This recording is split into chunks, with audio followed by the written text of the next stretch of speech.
संत कबीर, स्वामी Mahavir,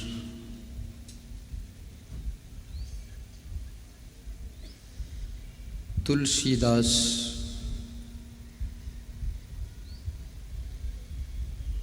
Confucius,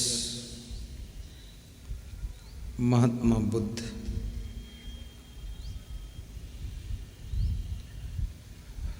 आदि जितने महान संत हुए हैं, सबने संस्कार देने का कार्य किया है। संस्कार का अर्थ होता है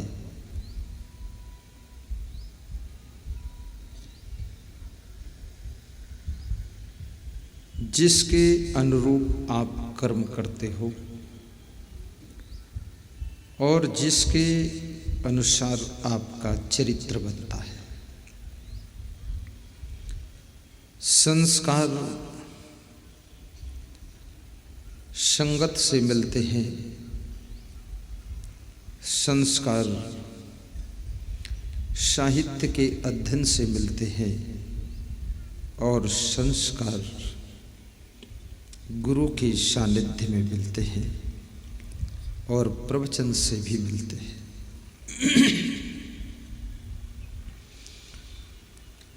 संस्कार बाल्यावस्था में आसानी से ग्रहण किए जा सकते हैं और युवावस्था में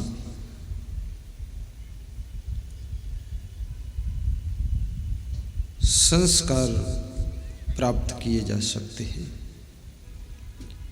और बुढ़ापे में भी संस्कार की आवश्यकता पड़ती है।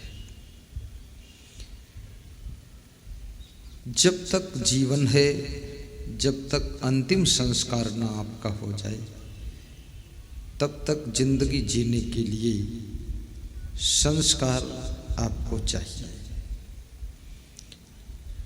क्योंकि संस्कार विहीन मनुष्य पशु से भी गया गुजरा होता है और संस्कारवान मनुष्य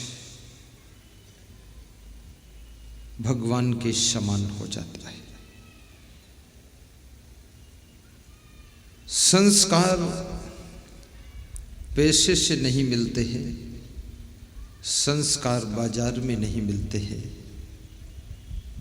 संस्कार दुकान पर नहीं मिलते हैं, संस्कार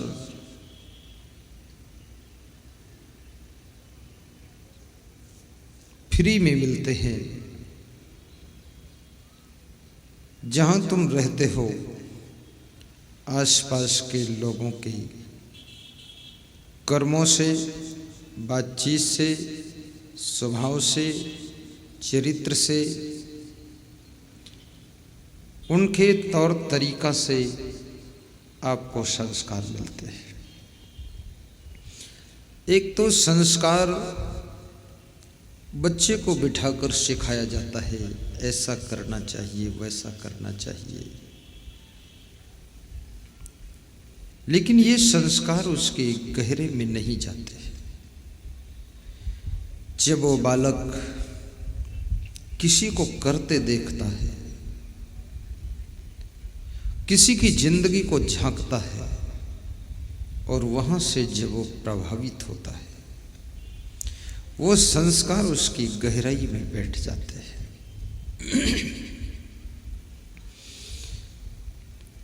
सेवा का संस्कार,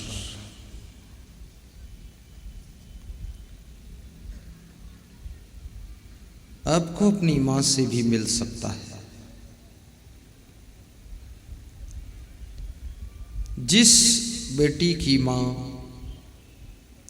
अपने पति के साथ अच्छा व्यवहार करती है, घर में आए हुए अतिथि की सेवा अच्छी होती है, वो बेटी और वो बेटा सीखता है। और वो बेटी जिस परिवार में लाड़ी बनकर जाती है, वहाँ पर उन्हीं संस्कारों का प्रयोग करती है।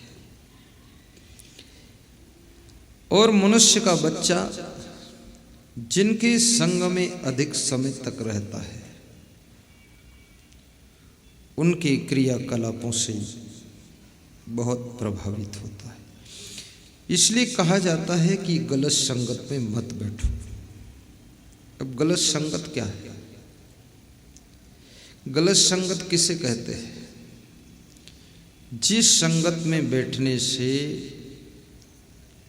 आपकी भक्ति बिगड़ जाए, श्रद्धा बिगड़ जाए, आप कर्तव्य से विचलित हो जाएं, आप धर्म कर्म छोड़ दें, आपका चरित्र कमजोर हो जाए, आपका मन चंचल होने लग जाए,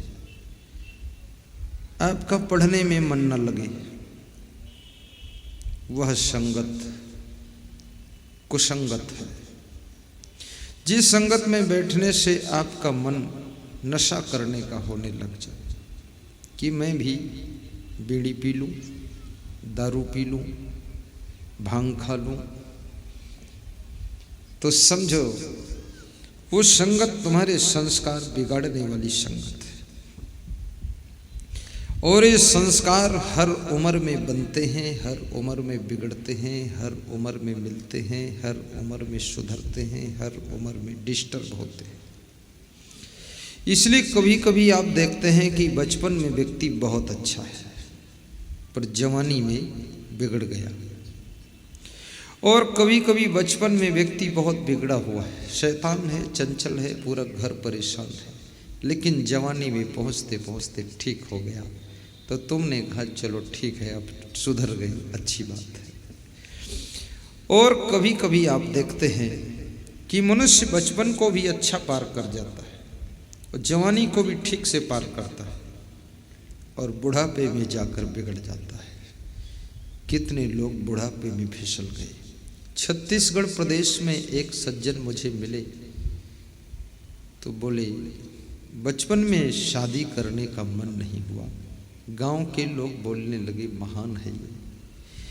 जवानी में भी मन नहीं हुआ तो गांव कर वो लोग बोलने लगे अरे ये तो पूरा महात्मा आदमी है। और अब 44 साल के ऊपर उम्र निकल गई, अब शादी करने का मन होता है तो गांव के लोग कहते हैं बहुत नालायक आदमी है। मन बिगड़ गया। इस मन का कोई ठिकाना नहीं है कब बिगड़ जाए। कितने लोग 60 साल की उम्र तक अच्छे रहते हैं, 60 के ऊपर जाकर मन डिस्टर्ब करता है। और याद रखना शरीर तो बूढ़ा हो जाता है पर ये मन बूढ़ा होता नहीं। मन का ना तो बचपन है, ना बुढ़ापा है, ना जवानी है। मन तो हमेशा एक जैसा ही रहता है। मन की वही छलांगे रहती है। और जिसका मन समझदार हो गया, जिसका मन संस्कारों से विभूषित है, जिसका मन सत्संग में रुचि लेता है, जिसका मन जागृत हो गया, जिसके मन में विवेक जागृत हो गया, वह व्यक्ति किसी उम्र में भी फिसलता नहीं है, भटकता नहीं है, अटकता नहीं है, हमेशा सजग रहता है। वो बचपन में महान है, जवानी में महान है, बुढ़ापे में भगवान है और उसके बारे में कुछ कहा नहीं जा सकता। वो चरण पूजने योग्य है। जिसके आचरण पवित्र होते हैं उसके चरण की पूजा करना चाहिए, और जिसके कर्म अच्छे होते हैं उसके पद चिन्हों पर चलना चाहिए, और जिसका स्वभाव अच्छा है उससे प्रभावित होना चाहिए, उसका प्रभाव तुम पर पड़ना चाहिए, और जिसका चरित्र अच्छा है उसके चित्र को लगाकर पूजा करना चाहिए, और जिसके विचार अच्छे हैं उसके पीछे पीछे चलना चाहिए।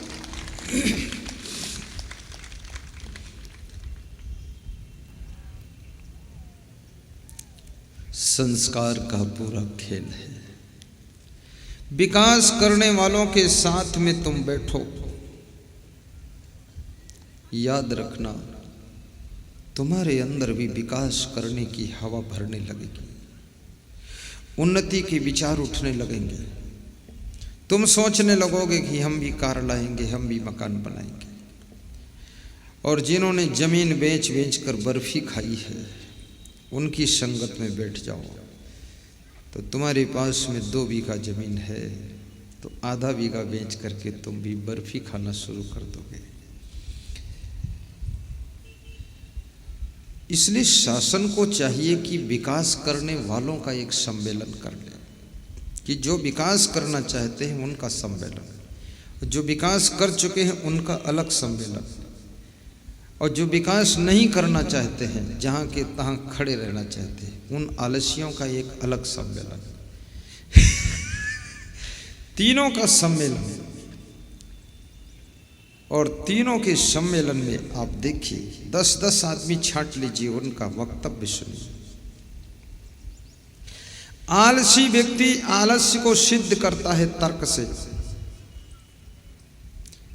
परिश्रमी व्यक्ति परिश्रम को सिद्ध करता है अपनी वाणी से, विकासशील व्यक्ति विकास को ही सब कुछ बताता है अपने शब्दों से,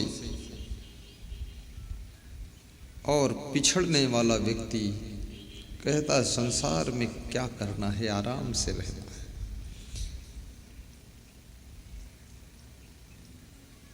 यदि तुम लड़ाई झगड़ा करने वालों की संगत में रहो तो लड़ना सीख जाओगे, लड़ने के संस्कार मिलेंगे। गुजरात का व्यक्ति जब मकान बनाता है तो सबसे पहले सोसाइटी देखता है कि सोसाइटी कैसी है। सोसाइटी यानी समाज कैसा है, आसपास के लोग कैसे। आसपास में लोग यदि गाली गलौज करने वाले हैं, आपके बच्चे बिना ट्रेनिंग के गाली देना सीख जाएंगे, आपकी घर की महिलाएं झगड़ा करना सीख जाएंगी। इसलिए याद रखना, पड़ोसी भी संस्कारी हों, समझदार हों, वहां मकान बना लेना। और यदि आपका पड़ोसी सत्संगी हो तो तुम्हारा सौभाग्य है, क्योंकि पड़ोसी यदि अपने घर में अगरबत्ती जलाता है फ्री में आपको खुशबू मिल जाती है, और पड़ोसी अपने घर में यदि मिर्चा सुलगाता है तो आपको फ्री में छींकें आ जाती है। पड़ोसी का प्रभाव फ्री में पड़ता है, तो पड़ोसी ठीक होना चाहिए।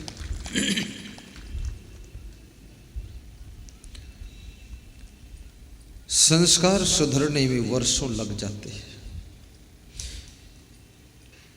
कितने लोगों के संस्कार तो जीवन भर सुधरते ही नहीं।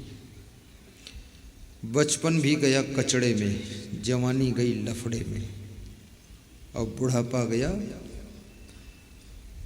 रोते रोते दुखड़े में। बुढ़ापा गया दुखड़े में, जवानी गई लफड़े में, बचपन गया कचड़े में, फिर भी ऐंठ नहीं गई कि मैं कुछ हूँ। तुम जरूर कुछ हो, मूर्ख तो है ही हो, कुछ नहीं हो तो।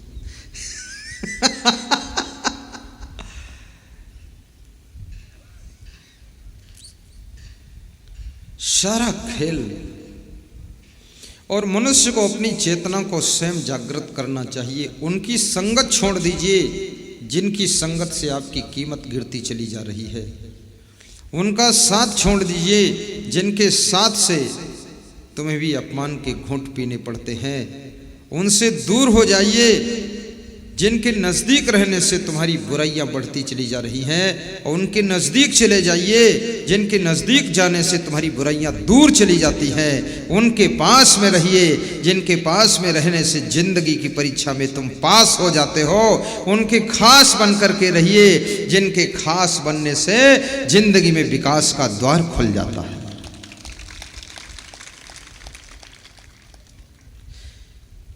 कितने लोगों का घर बिगड़ता है तो कहते हैं कि समय का फेर है, समय का फेर क्या है? समय कोई आदमी है कि समय कोई भालू है कि समय कोई हाथी है जो तुमको रौंद दिया है? समय का क्या फेर है? समय तो रोज सवेरे सूरज उदय होता है, शाम को अस्त होता है, दिन होता है, रात होती है, 24 घंटे होते हैं। और समय क्या है? सर्दी गर्मी बरसात होती है, कीचड़ मच्छर मक्खी होते हैं, और शुअर भुंड बकरी बकरी टहलते हैं, कुत्ता कुत्ता लड़ते हैं। यही समय सब तुम्हारे बाप दादे के समय में यही समय था, तुम्हारे समय में यही समय, तुम्हारे बेटों के समय यही समय रहेगा, और तुम्हारी 7 पीढ़ियों के पहले भी ऐसा ही था। ये नाटक तो चलती रहती है। इसमें समय का फेर क्या? समय का फेर नहीं है, ये फेर तुम्हारे मन का है, ये फेर तुम्हारी चाल का है, ये फेर तुम्हारे सोच का है, ये फेर तुम्हारे विचारों का है, ये सारा चक्कर तुम्हारे कर्मों का है। समय तो ऐसा ही रहता है हमेशा, लेकिन याद रखना, आदमी बदलता है, आदमी सुधरता है, आदमी बिगड़ता है। आदमी जब जागता है, आदमी जब संभलता है, तो हर समय उसकी बाजी लग जाती है, और आदमी जब सोता है मोह की नींद में, तो हर समय हार होती है उसकी। जागने की जरूरत है, इस समय का कोई फेर नहीं है।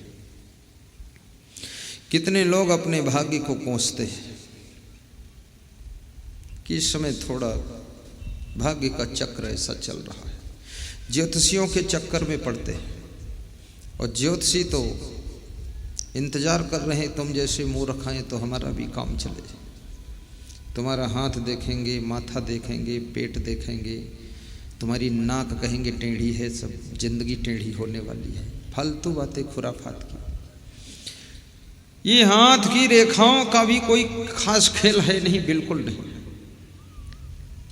मैंने अभी गत समय में कुछ ऐसे लोगों की रेखाएं देखा जो बिल्कुल बर्बाद हो चुके हैं। रेखाएं बहुत अच्छी, भाग्य रेखा भी है, सूर्य रेखा भी है, हृदय रेखा, जीवन रेखा, बुद्धि रेखा, सब रेखा। और उनकी जिंदगी में देखा सब डीहुडेला है, सब चौपट। रेखा क्या करे? हाथ में रेखा हो न हो, लेकिन अगर आपके हाथ के कर्म अच्छे हैं तो आपका भाग्य अपने आप अच्छा हो जाएगा। रेखा की कोई जरूरत नहीं। जिनके हाथ कट गए उनको क्या करोगे? उनमें रेखा ही नहीं बची। ये किस्मत बनाने की कला तुम्हारे हाथों में है, और किस्मत बिगाड़ने की कला भी तुम्हारे हाथों में है। और यदि भाग्य आपने बिगाड़ा है तो बाप को दोष मत देना और माँ को गाली मत देना। पत्नी के ऊपर टूट मत पड़ना डंडा लेकर, और पति का गला मत दबाना, क्योंकि आपका कर्म, आपका चरित्र, आपका स्वभाव, आपकी वाणी, आपका व्यवहार, बर्ताव, रहन सहन, ये आपके भाग्य को प्रभावित करते हैं। तुम कितने गरीब घर में पैदा हुए हो, गरीब घर से कुछ नहीं होता। गरीब के घर में गुलाब का पौधा लगा हो तो भी इसमें गुलाब का ही फूल निकलेगा। अमीर के घर में गुलाब का पौधा लगा हो तो भी गुलाब का फूल खिलेगा। तुम गुलाब की फूल बनो, चाहे अमीर के घर में तुम्हारा जन्म हो, चाहे गरीब के घर में तुम्हारा जन्म हो। लेकिन मैं आपसे कहूँगा, तुम गुलाब के फूल बन करके खिलो तो सब जगह तुम्हारी खुशबू फैलेगी। ताली जोर से बजाओ, नहीं निपटा दोगे तुम्हें ढकेल ढकेल के ताली बजवाना पड़ता है। यही सोच लो कितने आलसी हो, ताली नहीं बजाते। एक ही काम करना है तुमको, हंसना है और ताली बजाना है, बाकी सब काम हमें करना है। और इतना पंपदार इंजेक्शन मार के सत्संग सुनाता हूँ तब जाकर तुम थोड़ा बजाते हो। अरे वक्ता की दम निकल गई, तुम्हें कोई गम ही नहीं। हाँ बजाओ, फिर से बजाओ।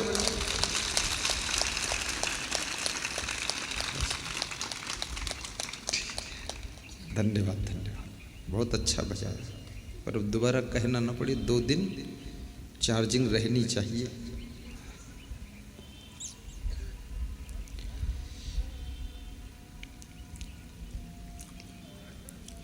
जहाँ जहाँ अच्छे संस्कार मिलते हो वहाँ वहाँ से संस्कार ले लीजिए। बहन से भी संस्कार प्राप्त कीजिए, पशु पक्षियों से भी संस्कार प्राप्त कीजिए और अपनी धर्म पत्नी से भी संस्कार प्राप्त कर लीजिए, अपने पति से भी संस्कार लीजिए। एक स्त्री कह रही थी, मैं बहुत कंजूस स्वभाव की थी, लेकिन मेरे पति जी बहुत दानी हैं, तो उनके साथ में आकर मैंने दान करना सीखा है। पर देते समय अभी मन में थोड़ा कचोटन होती है कि दूं कि न दूं। और अब धीरे धीरे ऐसा अभ्यास हो गया है कि अब दान देकर ही खुशी मिलती है। और दान देना ये छोटी बात नहीं है। जो लोभ को जीत सकता है वही दान के लिए पैसे निकाल सकता है। दारू के लिए पैसे निकालना आसान है, बीड़ी सिगरेट गांजा चरस भांग अफीम के लिए पैसे निकालना आसान है, जुआ खेलने के लिए लाखों की गड्डी फेंकना आसान है, लेकिन याद रखना धर्म की रक्षा के लिए, समाज का सुधार करने के लिए दान देना बहुत कठिन काम है।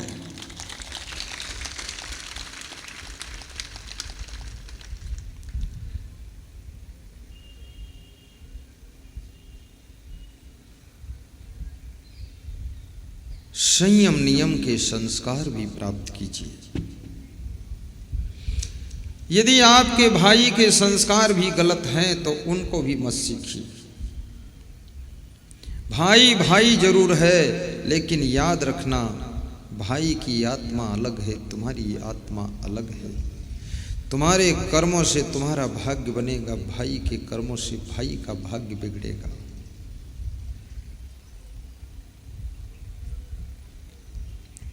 आपके पिताजी सत्संग सुनते हैं और गम खा लेते हैं, ये संस्कार उनसे ले लेना। लेकिन आपके पिताजी यदि बीड़ी पीते हैं तो ये संस्कार मत लेना। अच्छाइयाँ पागल से भी ले लेना चाहिए और बुराइयाँ सगे बाप से भी नहीं लेना चाहिए।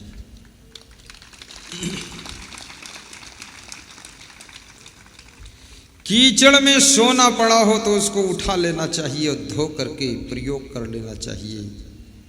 लेकिन याद रखना भाइयों बहनों, अगर दाल में कीचड़ पड़ा हो तो दाल और कीचड़ दोनों को छोड़ देना चाहिए, फिर वो खाने योग्य दाल नहीं रहेगी।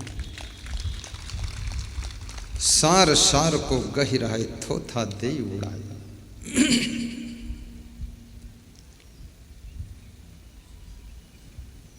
किसी से परिश्रम करने का संस्कार प्राप्त कीजिए। मैं चाणक्य नीति में दर्शन कर रहा था तो लिखा था, गधे से मेहनत करना सीखो। गधे से भी संस्कार ले लो कि गधा दिन भर मिट्टी ढोता है लेकिन घास खा करके संतोष कर लेता है। गधे से मेहनत करना सीखो। बुलबुल से गीत गाना सीखो और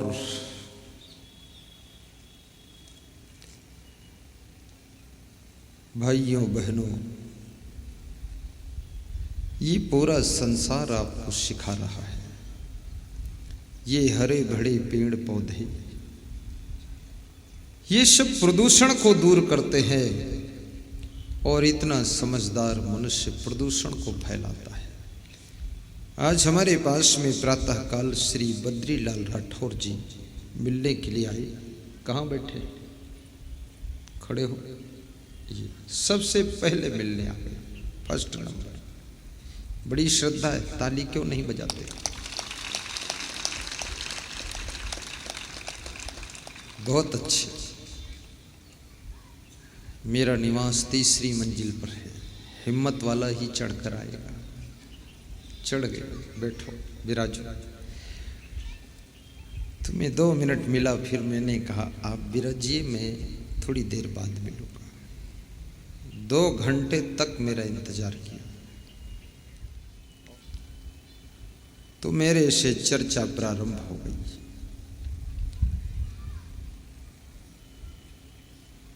तो मोहनलाल राठौर ने कहा कि ये प्रहलाद राठौर, वो भी राठौर प्रजापति, ये देश विदेश में बहुत घूम चुके हैं। तो मैंने पूछा उनसे, बोले 27 देश में घूमा। तो हमने कहा सार क्या निकला? ऐसा गली में खड़े होकर पूछा, सार क्या निकला? तो उन्होंने बताया कुछ नहीं, कुछ नहीं। तो मैंने कहा कुछ तो? बोले सार बस इतना ही, दूसरे देशों में सफाई ज्यादा है, सफाई, हमारे देश में गंदगी ज्यादा है। ये चीज उन्होंने सीखा वहां से। लेकिन सफाई का संस्कार उनको दिखाई दिया विदेशों में। हमारे देश में, मैं भी विदेशों में गया हूँ, विदेशों में सफाई तो है, लेकिन केवल बाहर की सफाई है, भीतर की नहीं है। पूरे पूरे भैंसा खा जाते हैं लोग, ऊंट खा जाते, घोड़ा खा जाते, बैल खाते हैं। हमारे भारत देश में हिंदू बिरादरी के लोग,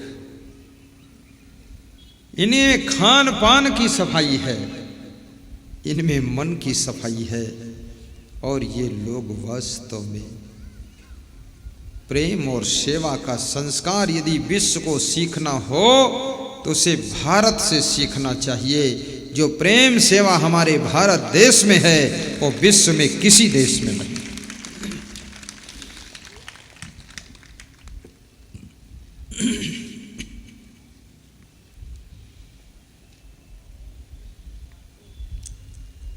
जहाँ सत्य हिंसा धर्म का पग पग लगता डेरा, वो भारत देश है मेरा। अपने परिवार की सेवा तो लगभग सब कर लेते हैं, लेकिन देश की सेवा में यदि समर्पित हो गए तो ये देश के लोग आपको अपने सिर पर बिठा लेंगे, बहुत महान बना देंगे। देश के लिए आप डूब जाइए इनकी सेवा में। बड़े प्यारे लोग हैं भारत देश के लोग। ये भारत की पावन भूमि जहाँ तुम्हारा जन्म हुआ है, और ऐसी भूमि जहाँ पर राम भगवान का भी अवतार हुआ, कबीर का अवतार हुआ, कृष्ण का अवतार हुआ, बुद्ध का अवतार हुआ, महावीर भगवान का अवतार हुआ। कितने भगवान पैदा हुए यहाँ।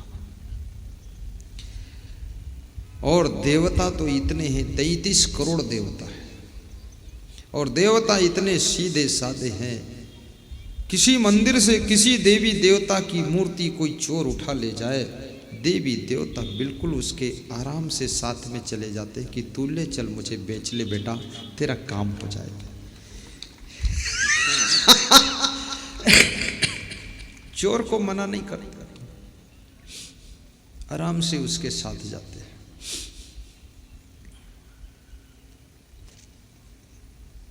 ये देवताओं का देश है। ये 33 करोड़ देवी देवता की जो बात की गई, ये कौन है?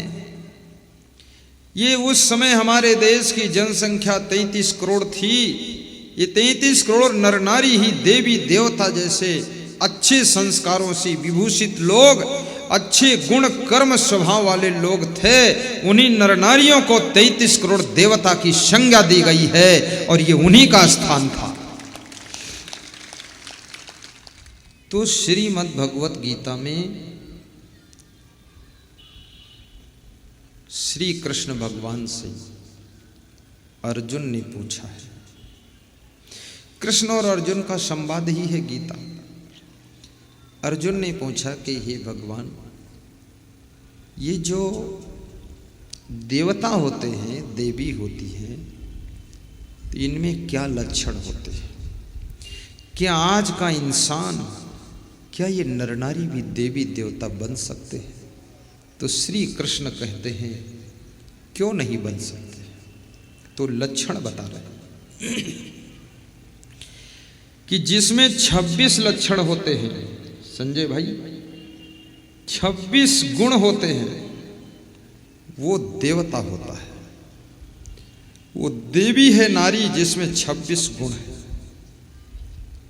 अब मैं श्लोक बोलने जा रहा हूं, सीधे बैठकर सुनो। बोलो।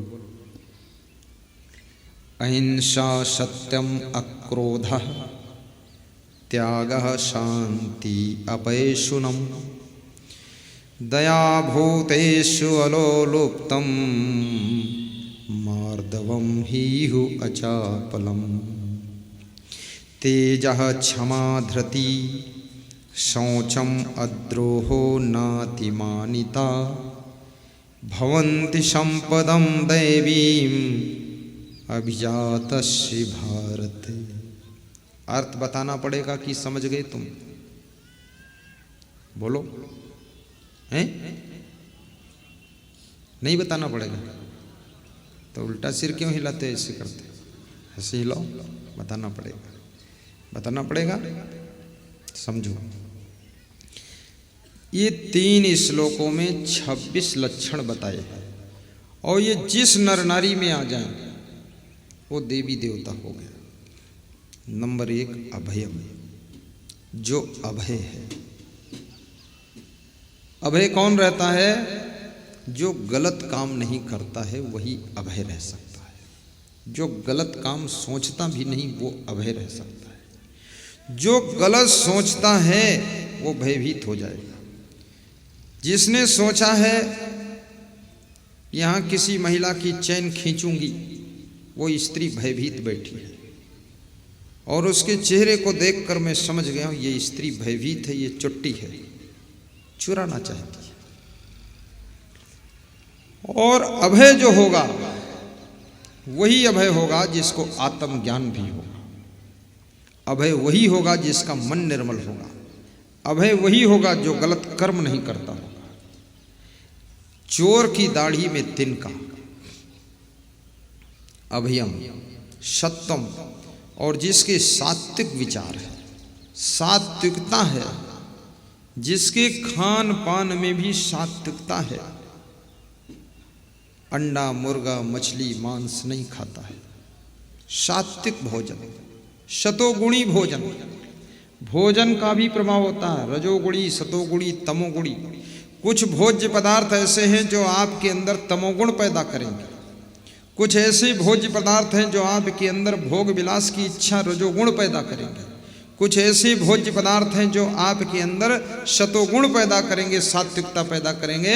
इसलिए याद रखना, जिस इंसान को महान बनना है उसको सात्विक पदार्थों का सेवन करना चाहिए ताकि उसके अंदर शतोगुण का विकास हो और आगे कुछ नया कर सके।